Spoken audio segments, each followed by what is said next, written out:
Alright, Morgan, I showed you it is.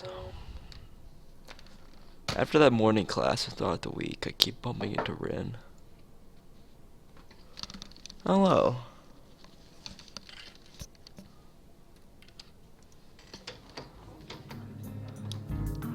This is somewhat natural as our classrooms are adjacent, but rather than just cross paths in the hallway like people regularly do, we seem to pause at the sight of each other. We invariably end up talking a little bit or just silently hanging out together. I am getting used to being quiet in Rin's company, as it doesn't feel as awkward anymore. I am, by nature, so introverted like her, so we fit together well. I think it's actually an anomaly for someone in this school to be so quiet. Most people here seem to love socializing. It's something that I've noticed already, even though I haven't been here very long. People here talk a lot, and they talk all the time. It's very curious to see someone sitting alone, just spacing out or whatever. Obviously there are people like that here too. That Hanako girl, myself. Just to name two from my own class, but overall they're a minority. I don't exactly call what Rin and I do socializing either, but it's something at least. These occurrences themselves don't bother me, but the fact they happen at all does.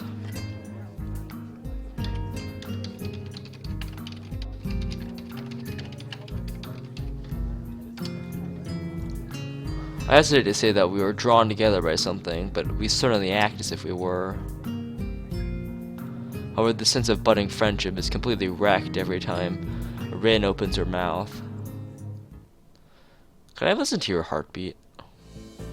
She says this, or something else is outrageous. Something else about us is outrageous, and I have to fend off whatever nonsense her mind has cooked up during the preceding class of a subject that she's not interested in. It seems Rin has taken a shine to my heart condition, as some kind of an extension of her interest in the odder disabilities that people have and the consequences of said affections. As I stand in front of her for a second too long, looking flummoxed as I am, she concludes it's necessary to clarify her request. I know, I can, but I mean, will you let me? Why? Do I need a reason? I'm usually pretty bad with reasons. Not per se, but if you want to do it, you probably have a reason. That's kind of clever. You are smarter than you look. Also, I'd rather you not. I think these things should be private. Private, I get it. I can tell you something though, because if it amuses you, I'm pretty sure it will. My heartbeat does sound very weird because of, you know, condition. And I hear it all the time. So, you're paranoid. It's not quite a question, it's a statement. No, I'm not paranoid. The doctor said that abnormal attention to heartbeat is a common symptom of my condition. So it's normal for you. It's normal to be paranoid. That's not a question either. One could say that me being like this in the first place isn't normal either, but what the heck. Paranoia fits me fine. I don't think it's something that can actually fit anyone or anywhere. You know, I had an orange for today for breakfast.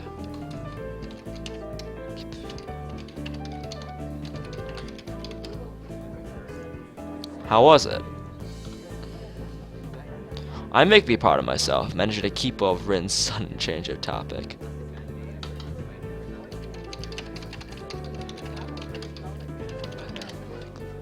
Excellent. I don't remember when I last ate an orange, because it's annoying to peel one. It's on the list of things I want to learn properly. How come you ate one then? Emmy had some, so she peeled one for me. Good for you. Rin stretches her back and yawns and says nothing further.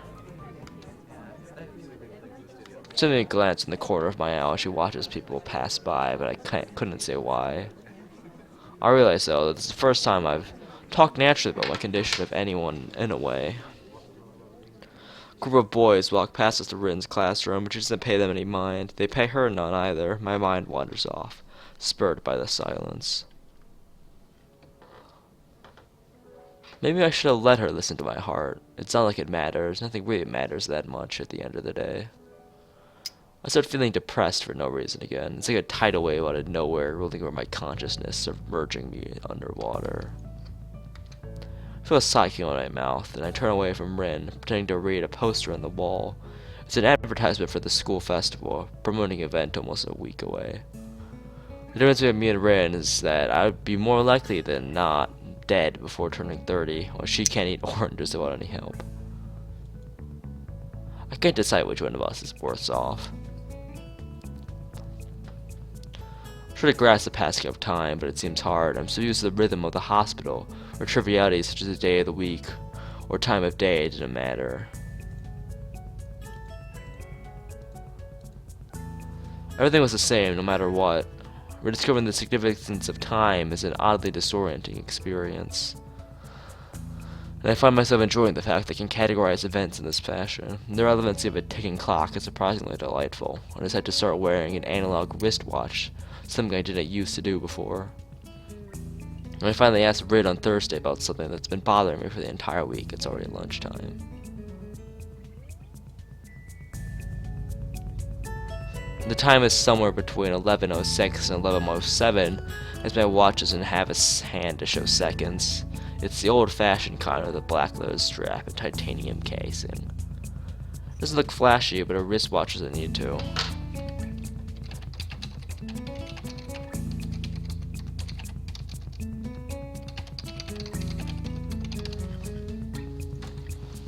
Hey.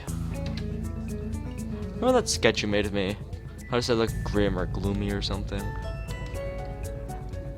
I'd like to know what you meant by that. She gives me a weird look and tilts her head a few degrees to the laugh, but doesn't say anything for a while. Well, you see. We've known each other for 2 weeks, and I haven't seen you smile once. Your striking observation gives me a pause. Have I stopped smiling? I have to take what she says as truth. She has no reason to lie.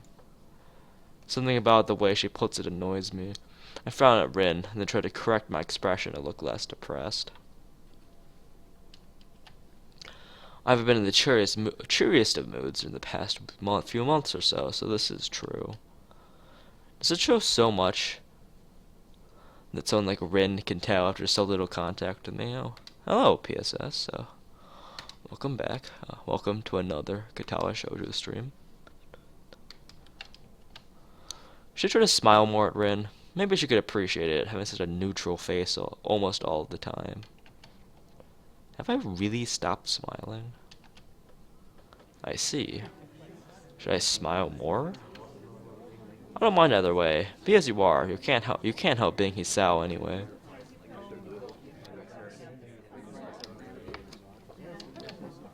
But it bothers you. I just notice it. That's all. Emmy skips along the hallway, jumps to a sharp stop when she reaches us, and lightly pats Rin's shoulder. Ready for lunch? That's what lunch is today. Remember that stew for March? Never again that. Let's go anyway. I'm starving. As they're about to depart, Emmy turns from her friend to me, seemingly as an afterthought, and smiles charmingly. By the way, Hisao. Her tone is way too sweet and soft to be sincere. I can sense the trap about to be sprung upon me by this miniature health devil. I know what she's about to say even before she continues, because I've been trying to avoid her all week. Yes, after this, I'm probably going to end up playing Steins Gate. I've already got my hands on the game, so it's probably going to end up being that. Maybe a TOEFL boyfriend if I'm like, I don't know, if I feel like that. I still haven't seen her at the track this entire week. Maybe I've been there when you haven't. That's impossible. I'm there all the time. But you sleep and go to class. I do those at the same time you do. Yeah, I know. I just haven't been able to pick myself up. Don't rat me out to the nurse, okay? Running just isn't my thing, and I haven't come up with a good alternative. Why don't you go to the track meet this weekend? Maybe you'll get inspired. Track meet? Yeah, people from a few other schools come here for some friendly track and field action. It's on Sunday afternoon. I can't think of any reason not to go. Sure, I'll come and cheer for you. I guess you'll be running? Of course. You'll get to see me beat them all. Oh, Phoenix Ace. I mean, the new Phoenix Wright games, like it's in like they're just scrapping like the contemporary setting. It's now about like what? Like it's now like what, like medieval Japan or something.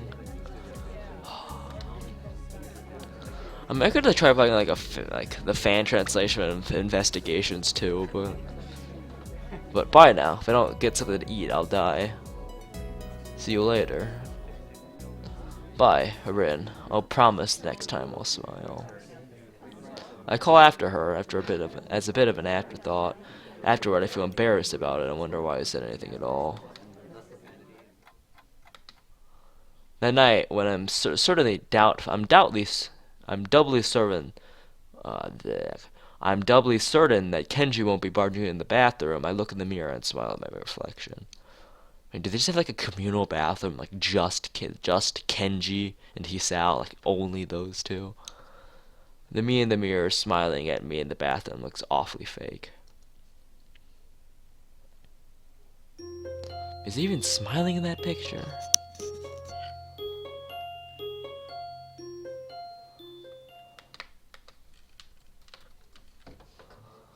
Having exhausted the books Kenji lent me in just a few nights, I go back to the library, deeming it a safer alternative for getting my reading fix.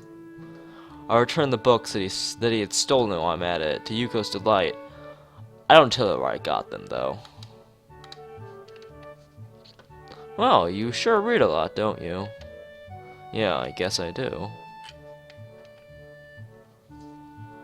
I mean, I do. Even I think it's weird. I think I might have a reading problem. Maybe I'm a junkie. Oh, better addicted to reading than like crack cocaine. No, I didn't mean it that way. It's not weird at all, and being addicted to reading is a lot better than being addicted to something else. Yeah, I know, it was a joke. I smile at her reassuringly and drop the books on the counter so Yuko can check them out. I feel tired, so I sit down in the vacant chair in front of her desk. While Yuko goes to the modest pile of reading material they found, I let my gaze wander around the library. At the table, a pair of girls is chattering in hushed tones rather than working on their homework. The short-haired one notices me looking in their direction and waves. When I raise my hand back, they glance at each other and giggle in unison. I'm not sure how I should feel about that, so I decide it's a good thing the one who waved at me is a horrible case of epilepsy. I saw her having an attack a few days ago. It was one of the most disturbing and scary things I've seen in a long time. Yet there she is, happily chirping away about whatever, as if she doesn't have a care in the world.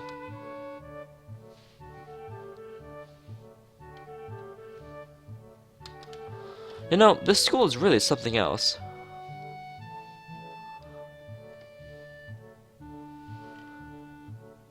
So, apparently in Australia, ask this one, what's the crack, means is the equivalent of asking, what's the plan? In the US, if you ask someone, what's the crack, you get, cocaine baked with baking soda. Yuko raises her eyes from the books she was going through, slightly startled. She adjusts her glasses and puts on a nervous, confused smile. What do you mean? I don't really know how to explain it. It's just that everyone's so active, or how should I put it? It's not just the festival thing, I think, even though I haven't been here that long, but it's everything. People talk more, work harder, and just are more than in any other school I've seen before. I'm struggling for words, but it feels like I'm speaking honestly. The school feels so alive to me.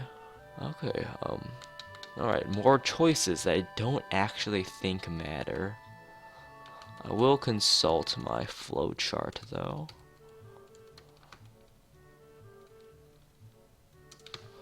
I don't... I highly doubt this choice actually matters in the long run, but you better safe than sorry. I'll make sure to save.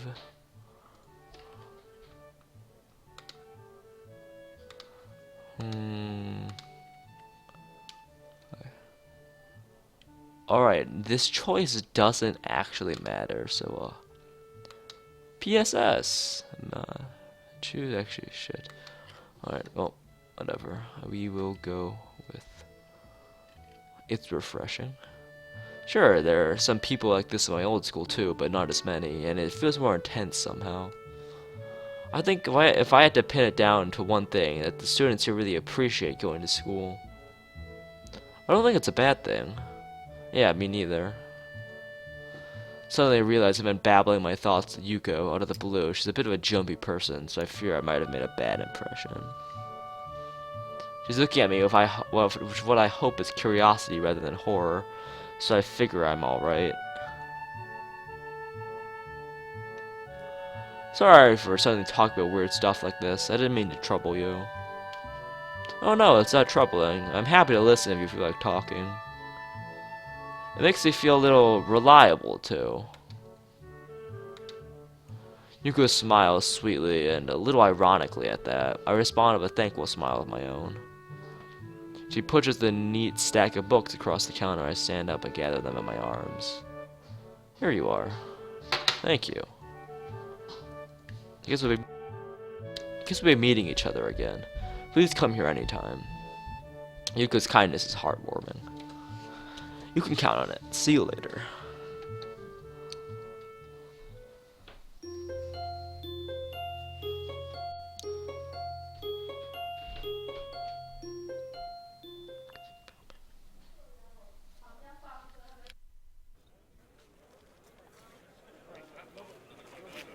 The morning of the track meet greets me with a brilliant sunshine of a crystal blue sky.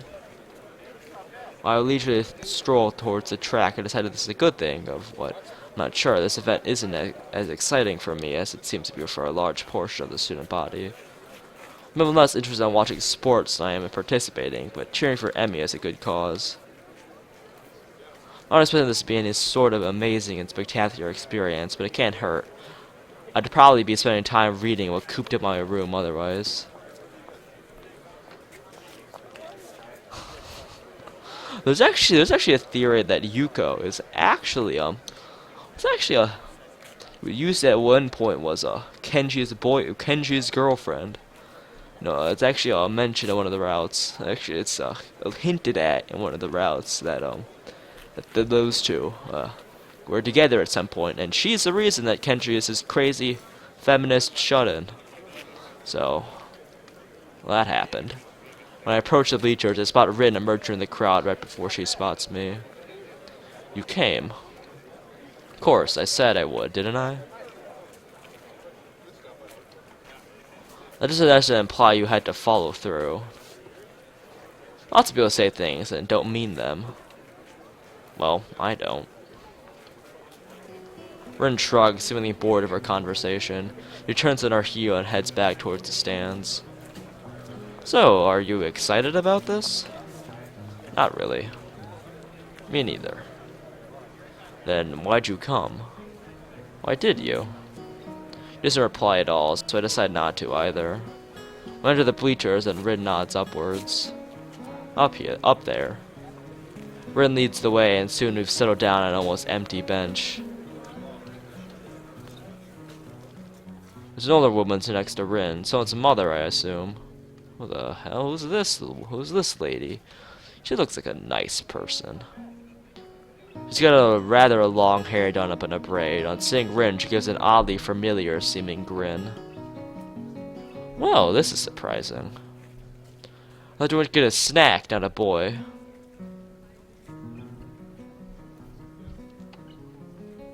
Huh? This is no good? The woman laughs at Rin and shakes her head, apparently unable to find a comeback for that.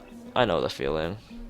So, alright, so apparently it was Kenji, the domestic violence propagator. Good to know.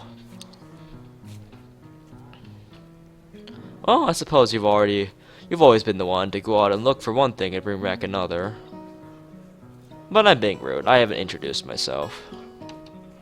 I'm Meiko Ibarazaki. I'm sure that if you know this girl, you've at least met my daughter too. This woman looks rather young to have a kid in high school, but that's just me. Pleased to meet you. Well, that explains it. She's like a taller, older, more motherly Emmy.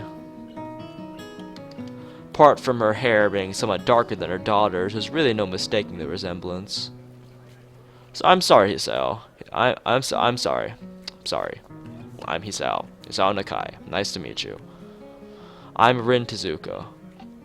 Miss Ibarazaki laughs again. She really does resemble her offspring, then leans back a little on her seat and raises an eyebrow. So, now that we all know each other, how long have you and Rin been dating? Oh man. My response consists of silence as my brain suddenly lurches into gear, but just before I can utter a hastily babbled explanation, Amy's mother bursts into laughter again. Ah, you're a blusher, aren't you? Oh, PSS, I will watch your video after this stream. I don't know if there's any way to keep my dignity in this situation, so I settle for a muffled response. We're not. I know, but it's funny to watch you squirm. I'm sorry. Forgive an old woman her amusements. She chuckles herself. She chuckles again to herself. Old woman? She sure doesn't look that old to me. Oh crap. I suppose I can let it go. How kind of you. It's starting. I direct my attention to the track where they're preparing for the first sprint. It looks like the 400-meter dash. My eyes scan the runners before finding Emmy. Somehow I feel that having wooden legs would give you an unfair advantage in a race. Having well, not necessarily wooden, but prosthetic legs give you an unfair advantage. She's smiling with almost cocky look on her face.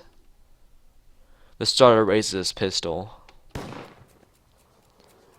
Emmy explodes off the block, disappearing from the starting line in a blur. It's amazing when as the other sprinters converge in the lanes closest to the inside lane, Emmy surges to the front of the pack. Alright, thank you, PSS. I will open that and watch it after the stream.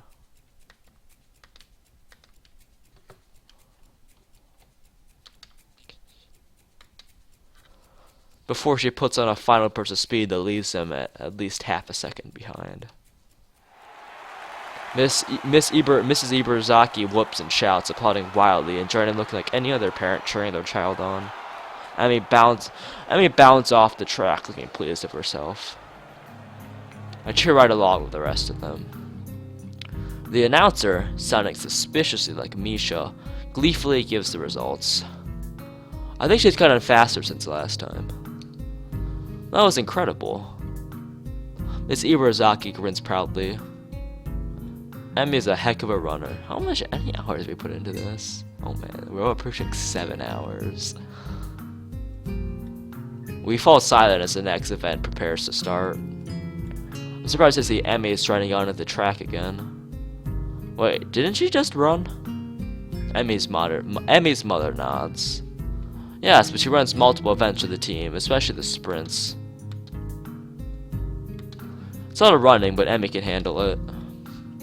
From the looks of things, she's right. Emmy doesn't appear to be tired, as if she hadn't run the previous event at all. If it's not for the sweat visible on her shirt, you'd never know. Which event is this? It's the 200-meter dash. To do this one, the 100-meter dash and the relay. I see. Once again, the pistol sounds, and once again, Emmy flies off the block. A thumping sound draws my attention away from the race. It's Rin's foot.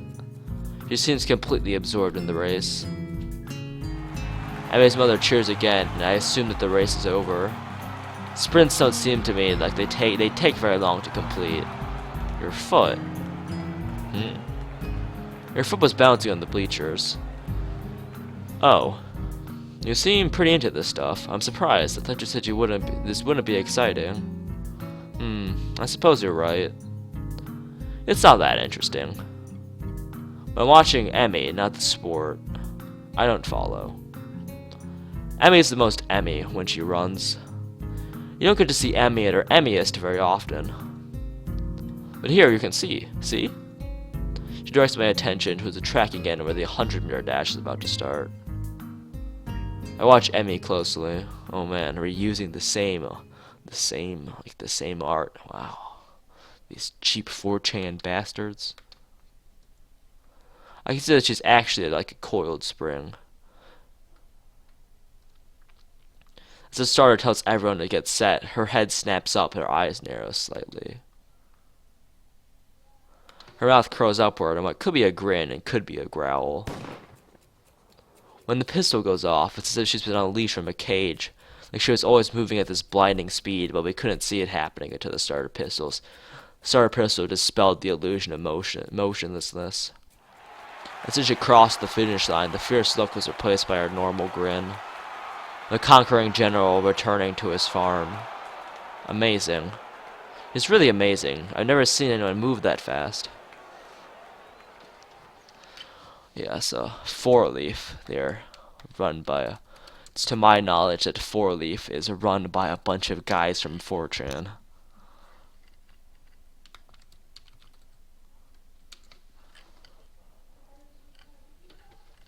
No, I think all of Emmy's prowess all came from her father's side.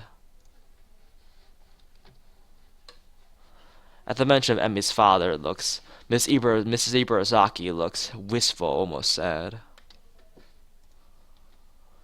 He got her into running, you know. Oh, really? I didn't know that. I leave it at that and don't say anything for a while. I get the feeling this is something personal I shouldn't ask about. A beeping noise suddenly emanates from Mrs. Ibarazaki's pocket. Reaching into it, she pulls out a cell phone and looks at it. Honestly, text messages? What is he, 16? Oh, nothing. I've got to go to meet up with a friend of mine. We told Emmy I'm very proud of her, and I'll call her later tonight. Of course. Yes. It would not surprise me if Emmy's father was dead. While waiting for the relay to start, I peer at Rin. She seems uninterested in her surroundings, myself included. The remark she made before is still stuck in my head. Emmy is the most Emmy when she runs. It does make sense now that I think about it. After seeing her run now, I can believe that Emmy gives her all on the track. More than a hobby or even a competition to her, they're a defining aspect of her life. What about Rin then? Does she feel the same way about art? Considering the persistence she displayed before the festival, I could easily believe it. Did I see Rin at her most Rin when she was painting the mural? No. Rin's at her most Rin when you're having philosophical debates about absolutely nothing. The relay's about to begin, and I don't see Emmy anywhere. I thought Emmy ran the relay. She runs anchor. So she won't be running for a while yet. Ah. Did you see it? Emmy at her Emmyest. Maybe. Maybe this time. The race begins. I cheer Rin's teammates along as they pass the baton. Finally, I see Emmy sprinting on the track to take her final handoff. Take the final handoff. Oh look, it's the exact same shot from earlier. Once again, I'm taken aback by how graceful she looks when she runs. This really is beautiful. The look of determination, fearlessness on her face only adds to the picture. Emmy at her Emmyest, I suppose. Emmy flies across the finish line with a great leap. It's barely ahead of the next runner, so it's still in first. Well, let's go down. Gotta crown the victor. See if we can find a laurel branch. That's not gonna be easy. Yep, you know, I mean, like Misha's at her Mishaist when she's laughing obnoxiously. At least we tried. Emmy is surrounded by her teammates, all of them congratulating her on the run. Rin seems to be waiting for Emmy to notice she arrived. It doesn't seem her side to draw attention to herself, or to emote past shrugging. Being more impatient than Rin, I wave to Emmy and her steed. She looks up and grins happily at us. Hey, you showed up! We would have thought that we would have brought you a crown of laurels, but Hisao didn't find one. Neither did you. It wasn't my job to look. When did we assign jobs? When I said, see if you can find a laurel branch. Try to keep up. I shrug. Guess Rin's rubbing off on me. Seems it's my fault after all, Emmy. Emmy laughs at Rin and me. That's okay. I'm sure you'll make it up to me somehow. Sure. Good. So how'd I look? Very impressive. Emmy seems pleased with this assessment. I didn't mention how much more impressive her performance is given her lack of legs. I figure she knows that already. Yeah, so Lily is her liliest when she's reading a book. Besides, it seems like it would take away from her effort somehow. Great to hear. I was worried that I looked a little slow in the relay, but I guess I did fine, huh? Emmy giggles and seems to remember something. Oh, before I forget, Rin and I are going to do something next Sunday as a post-track meet celebration. You should come along.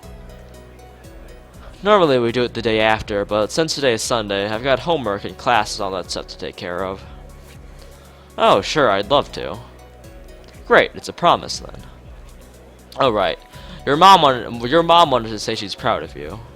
She'll call you later tonight. I thought I saw her in the stands. I'm glad she made it. Hey, Emmy, you're gonna miss the medal ceremony. Oh yeah, thanks. She turns to Rin and myself. You have to stick around for this part. It takes forever.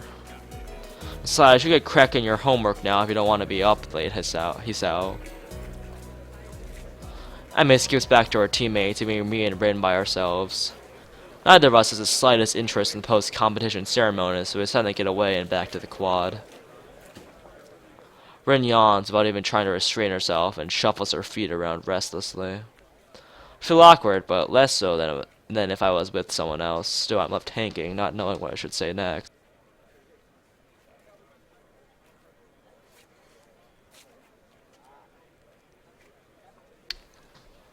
Emmy was great, wasn't she? She was great. I'm very jealous of her. Why? Like I said, don't you think it's great to be able to just really be yourself? It sounds weird coming from Rin. I don't think you, of all people, should have trouble finding a way to express yourself. Don't you have your paintings?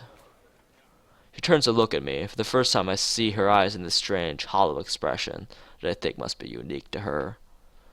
You see, the problem is that I'm not really sure who I am.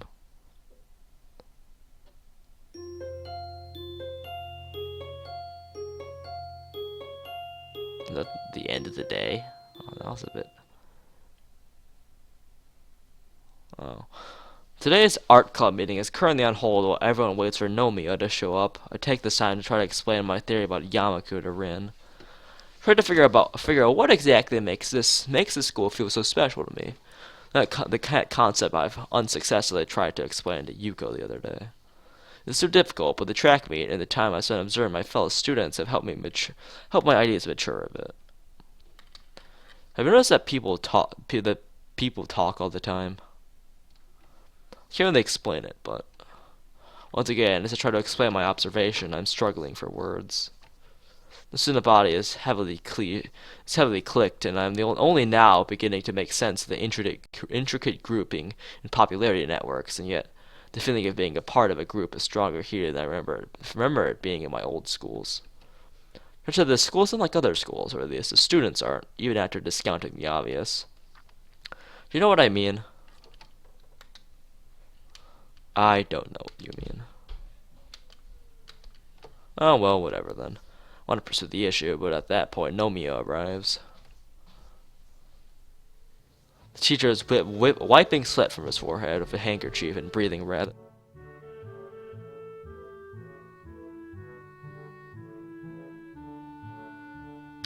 He quickly glances over the room and settles down a bit. Hello, hello. Apologies for being late.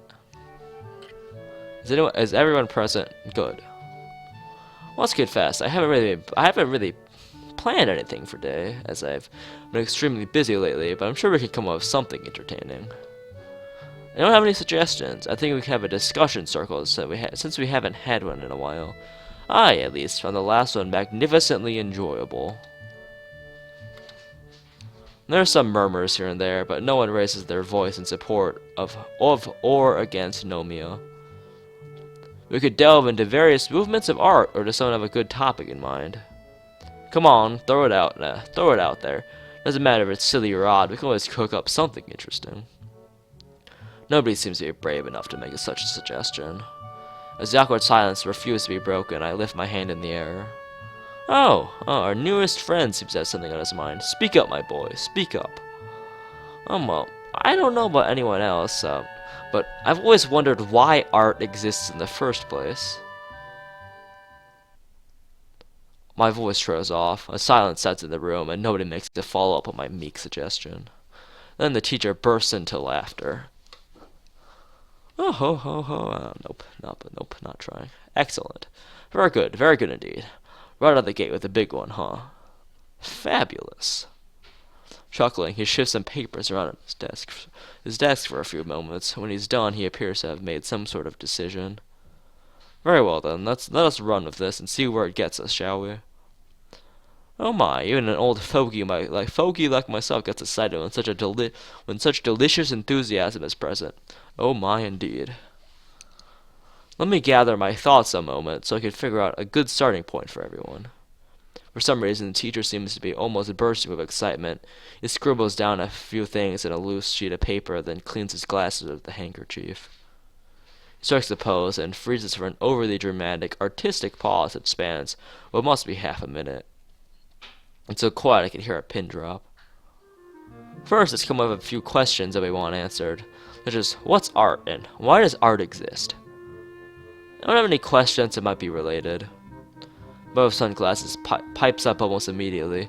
His voice is soft and quiet, and I have a hard time making out what he says. What defines an artist? After him, another question pops up. If I fill a cardboard box of water and call it art, is it art? Everyone laughs at that one, even the teacher. Great, wonderful, all of these. Let me start by saying this is not a clear-cut issue, by any means, and as such, I'm not going to give any answers to you, I'm only going to speak from my own perspective. Scholars have argued about these sort of questions since time immemorial, and there has never really been a broadly applicable consensus reached. There are, however, some qualities that most tend to generally agree upon. Hopefully you should find all these acceptable as well. In short, art defines itself. It cannot simply be contained to a definition from the outside, since the boundaries of art expand and contract from forces within. Every day, someone somewhere comes with something that's completely outrageous that challenges any and all preconceptions. The core reason for this is that rather than the rational side of the mind, art appeals to intuition, the instinct, the primal. You'll find it very hard to explain why exactly is it that you enjoy some particular style or piece, no? He doesn't wait for a response before continuing. This is exactly why.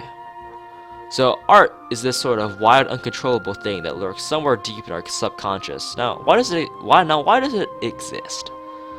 Nomia apparently expects one to pipe up a guess, but as no one dares to interrupt his inspired speech, he continues. It was a trick question. You see, art validates itself.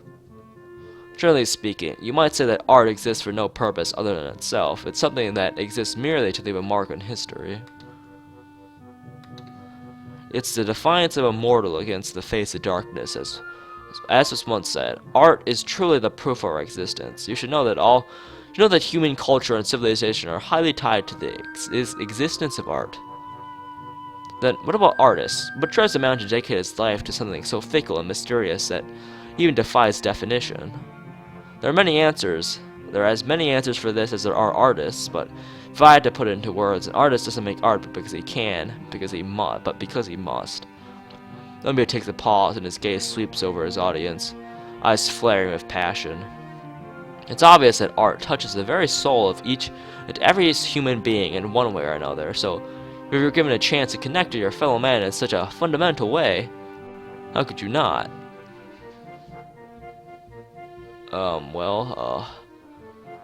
You missed part of a very philosophical discussion about why art exists and what defines an artist. There's a poem I'm very much fond of, and I shall recite the most well-known part of it to you now. I feel that, for me personally, of all possible things, it captures best the essence of what it means to be an artist. Melia leans against the desk as he clears his throat in preparation. Looking at some distant place, he utters the words in the heavy afternoon air with his soft basal voice. To see a world in a grain of sand, and heaven in a wild flower. Hold infinity in the palm of your hand, and eternity in an hour. There is a solemn and unbelievably awkward silence after he finishes reciting the short fragment. No one dares speak a word. Well, on this note of a very awkward poem, I will be ending the stream off for tonight. Sorry, today's stream was also fairly short, but I'm going to be very busy for the next few days, and there probably will not be a stream tomorrow or Saturday, so I apologize for that in advance. But regardless, thanks for watching, and I will see all of you whenever the next stream is, I guess.